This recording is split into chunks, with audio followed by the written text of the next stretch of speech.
Hello guys, good morning. Tayo po ay magre-refill ng ink ng printer kasi matutuyuan na po siya. Ito nga po pala ang gamit itong ink. Umpisa na po natin ang pag-refill kasi matutuyuan na po ang ating printer. Thank you guys.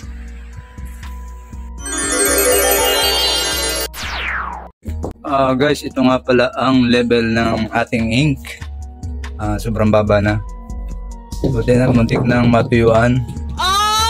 Kailangan ng maripilan to, kaya kailangan na natin mag-ready ng mga ink. Lahat ng kulay guys, isasalin natin dito kasi lahat ng kulay mababa eh. Oh yes. Ito nga po pala yung mga ink na gagamitin ko. Niready ko na. Dito yung nandito yung black. Yan, marami akong black. Pinagbukod-bukod ko guys para hindi magkarambulan. Very good. Pag hindi ko binukod-bukod, may posibilidad na magkamali. Yan po yung yellow. Yan, yellow. Kunti na lang din ang laman. At ito naman ang magenta. Mga pang colored. At ito naman ang cyan.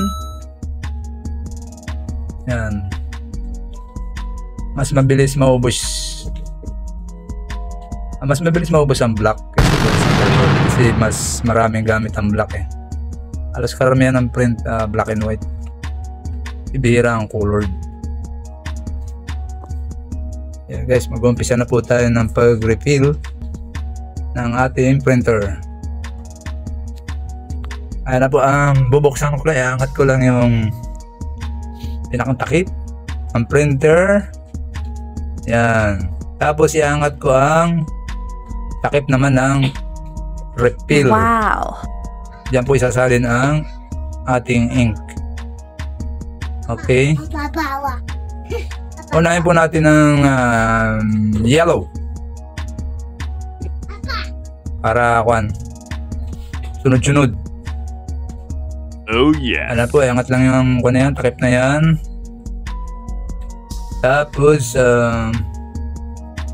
buksan ang bote at isasalin na natin yan. Yan guys, ganyan lang pagsalpak niyan eh. Ito ang brand guys, ito Epson. Yan, simple lang pagsalpak. Ayan na po, unti-unti na umaangat. Napupuno na, malapit na siyang mapuno. May kung ano yan, may level yan kung hanggang saan talaga. Okay, look at me. Ayan na po, malapit na mapuno. Okay, stop. Okay na po yan. Ang takpan na yan. Ang next natin ay ang ano ba ito? Magenta. Yan, magenta. Papa, ay, maganda pa ako. Sasalin din po natin yan. Pangalawa. What? Kung anong kulay ng ink, hindi ng kulay ng label sa lagayan. Ang magenta. Okay. Buksan at isalin. Yan. Ganyan lang po yung kadali. Dati hindi ko rin naman kabisado yun. Ayan po, umangat na oh. Ang magenta. Ayan na po, malapit na. Kailangan po hindi mag-overflow kasi madidetect ng printer yan pag overflow. Okay na po, tapos na ang magenta. Sarado. Susunod naman po natin ang cyan. Ayan na po ang cyan. Ay, isalin natin. Tingnan ng level. Kung bumababa. Ay, kung tumataas. Wow.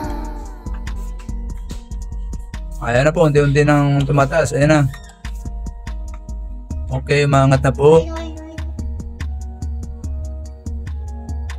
Malapit na sa kanyang hangganan. Ayan na po. Ayan, okay na po yan. Puno na siya. Sarado. Isunod po natin ang black. Yan, black. mas malaki ang lagay ng block kasi mas mabilis siyang maubos.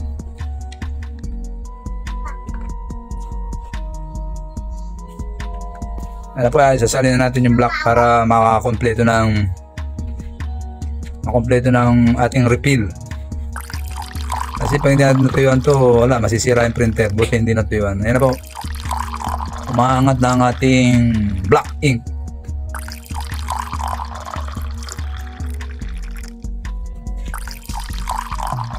Ayan na, malapit na.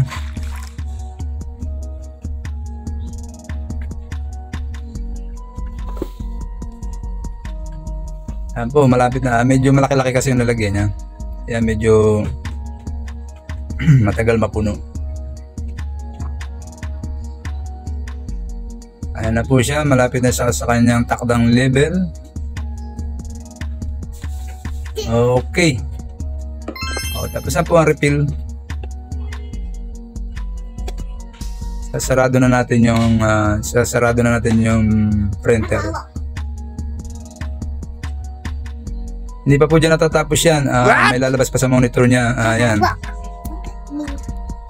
Next, kailangan check lahat yung ink level. Kasi ikukuhan po yan. Ano to? Papa, look. Re-reset.